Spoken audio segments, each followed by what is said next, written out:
నమస్తే, welcome to 99 TV. నేను నవీన్. ఇటీవల సోషల్ మీడియాలో ముఖ్యంగా యూట్యూబ్లో బాగా చర్చకు వచ్చిన పేరు యూట్యూబర్ అన్వేష్.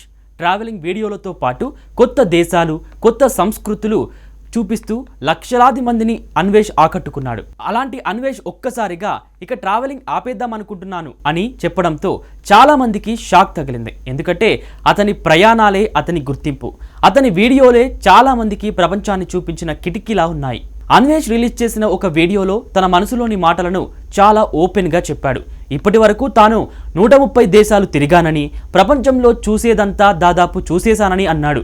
ఎన్నో కష్టాలు పడి, రిస్కులు తీసుకుని, ఒంటరిగా ప్రయాణాలు చేసి ఇంతవరకు వచ్చానని యూట్యూబర్ అన్వేష్ చెప్పాడు. ఇప్పటి వరకు సంపాదించింది చాలని చాలా క్లియర్గా మాట్లాడాడు. తన దగ్గర ప్రస్తుతం 8 కోట్ల రూపాయలు ఉన్నాయని, వాటితో ఇక యూట్యూబ్ వ్యూస్, కంటెంట్ కోసం కాకుండా తన కోసం మిగిలిన దేశాలు తిరుగుతానని చెప్పాడు. ఈ మాటలు విన్న చాలా మందికి అతను ఎంత స్ట్రైట్గా మాట్లాడుతున్నాడో అర్థమవుతుంది. అయితే అన్వేష్ మరో ముఖ్యమైన విషయం చెప్పాడు. తాను ట్రావెలింగ్ తగ్గించినా, ఆపినా ప్రజా సమస్యలపై మాత్రం పోరాడటం ఆపనని, ప్రాణం ఉన్నంత వరకు ప్రజా సమస్యలపై పోరాడతానని చాలా గట్టిగా చెప్పాడు. అన్వేష్ చెప్పిన ఈ విషయం అతని ఆలోచన విధానాన్ని చూపిస్తుంది. అతను కేవలం ట్రావెలర్ వ్లాగర్ మాత్రమే కాదు, ఒక సోషల్గా ఆలోచించే వ్యక్తి అని ఆ మాటలతోనే స్పష్టమవుతుంది. ఇటీవల కాలంలో అతని ఛానళ్లకు సబ్స్క్రైబర్లు భారీగా తగ్గడానికి కూడా ఓ కారణం ఉంది. అదే గరికపాటి వివాదం. ఆ వివాదం తర్వాత సోషల్ మీడియాలో పెద్ద చర్చ జరిగింది. కొంతమంది అతనికి మద్దతు నిలవగా, మరికొంతమంది తీవ్రంగా విమర్శించారు. ఆ ప్రభావం నేరుగా అతని యూట్యూబ్ ఛానళ్లపై పడింది. సబ్స్క్రైబర్ల సంఖ్య కూడా గణనీయంగా తగ్గిపోయింది. ఒకప్పుడు లక్షల్లో చేరిన వ్యూస్ ఇప్పుడు అంత స్థాయిలో రావడం లేదని చాలా మంది గమనించారు. ఇలాంటి పరిస్థితుల్లో చాలా మంది క్రియేటర్లు మౌనంగా ఉంటారు. కానీ అన్వేష్ మాత్రం అలా చేయలేదు.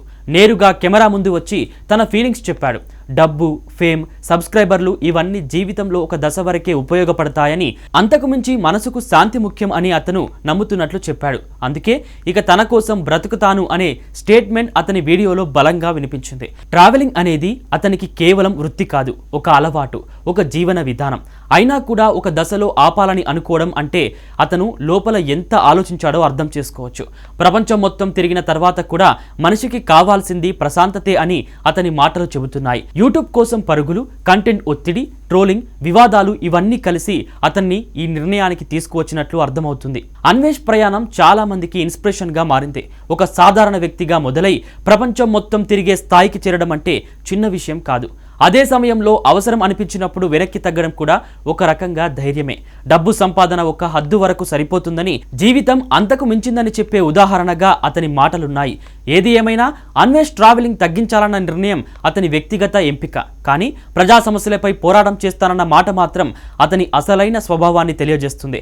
సబ్స్క్రైబర్లు తగ్గినా, విమర్శలు వచ్చినా తనకు అనిపించిన దారిలో నడవాలన్న అతని ఆలోచనకు ఇదే నిదర్శనం. భవిష్యత్తులో అతను ఏ రూపంలో కనిపించినా అతని ప్రయాణం మాత్రం చాలా మందికి గుర్తుండిపోయేలా ఉంది.